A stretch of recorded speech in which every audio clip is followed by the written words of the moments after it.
days left to turn in your May primary ballots. A key Republican race in Oregon is for the U.S. Senate. There are 5 GOP candidates competing for the chance to run against Senator Jeff Berkley in the general election. Rae Perkins from Albany is one of them. Rae, thank you for being here today. Thank you. We appreciate it very much. Why should Oregonians out there vote for you? Because one of the big reasons, I'm a Main Street American. I understand what it's like out there where most of Oregonians live. My background is in financial planning and helping families get their budgets back in line, and I think that's a really big thing that we need in Washington, D.C. right now. We don't need more people who understand laws. We need people, attorneys. We need people who understand really what the rest of us out here are going through and who understand that side of the equation. You know you've got a tough battle ahead. You've got, of course, Dr. Webby out there, Yes. a big name. Jason Conger, Yes. another big name out there. And some big money with them. How do you fight against that? Well, Steve, I asked this question. Why are voters being schizophrenic? They complain about the big money backed, the political machine backed, the special interest group backed, media pushed candidates that they don't like them. There's an alternative, and I'm that alternative answer. Stop being schizophrenic. Stop voting against what you think, and vote your values for once. You recently got some media attention. Yes, I did. Wanted or not, because a fellow Senate candidate, Mark Callahan, you folks at home may have heard about this, got upset when a reporter wrote blah, blah, blah after you spoke in a phone interview. Callahan called you a respectful woman and admonished the reporter for writing that at the time. He was eventually booted from the interview. Your thoughts on that whole thing and how it all unfolded? Well, at first, I had trouble hearing a lot of what was going on. I could hear Mark very clearly because he's got a very commanding voice. Nigel, who was at the opposite end of the table from where the speakerphone was at, I barely could hear what he was doing. This is Nigel Jacobs from Willamette Week we're talking about. Correct. I was somewhat in shock when Mark said, "I saw what you wrote," and I'm thinking to myself, what did he just say? What? And so you can imagine I'm on the phone. I have no clue what the room looks like. I have no visualization going on here. And it was just amazing. Now, I knew Mark was going to be leaving early because we were both going to the same event in Roseburg. What I didn't hear them kick Mark out. So when Mark left, I wasn't shocked, again, because I knew his plan was to leave early. Mark is a gentleman. He really is. And I commend him. In fact, I just saw him today and thanked him again.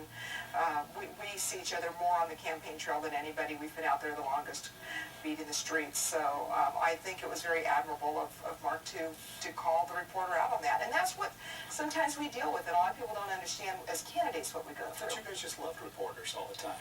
We do. Sometimes we wonder where they're coming from. I want to talk about some of the issues. You're for repealing the Affordable Care Act, return to the private sector for health care. How, as a senator, would you accomplish that? I would accomplish that by, my first hope is that the insurance companies have their plan B lined up that, okay, if somehow the House and the Senate manage to completely repeal this, we need it to be ready to go. And I think they're smart enough to do that. I would hope so. We need to start saying, okay, we've got to start pushing this back out there. There are some reforms that do need to happen. I'm a big believer in a catastrophic care plan.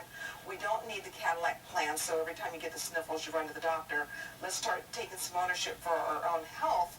Certainly those people that are uninsured or were uninsured and uninsurable with a long-term illness, we need to take care of them.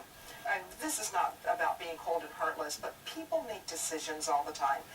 We have people, they smoke a pack or two of cigarettes a day at $5, $6 a pack and then complain they don't have money for health insurance. Well, you made a decision. So at some point you need to be responsible for your own decisions.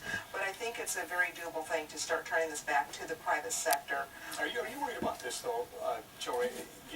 Because people, whenever they run for office, they say, I'm going to do this, I'm going to do that. Then they get there and they see how difficult it is because of the gridlock back in D.C. Does that concern you at all? It doesn't concern me, Steve. I think we've got some people in D.C. and some new freshmen coming in that are saying, the way things have been going clearly is not working. Part of my goal, well, number one, my promise is my staff and I will read every bill first. And people go, well, how are you going to read the whole bill? We don't have to read the entire bill. Every bill has to pass my test. Number one, is it congruent with the Constitution, with what the original intent was, with the amendments? Number two, is it a single issue bill, free of pork barrel spending, unrelated projects? Number three, is it socially and fiscally conservative? It's got to pass all three, so you don't have to read the entire bill to see. And when we can get other senators and representatives in the House to start moving that same direction, I think we're going to break gridlock. I want to ask you a couple questions before you go. Gay marriage, where do you stand? Marriage is between a man and a woman, ordained by God. It is a religious institution, a faith-based institution. It is not a place for the government to be. How about abortion? Abortion, I'm 100% pro-life.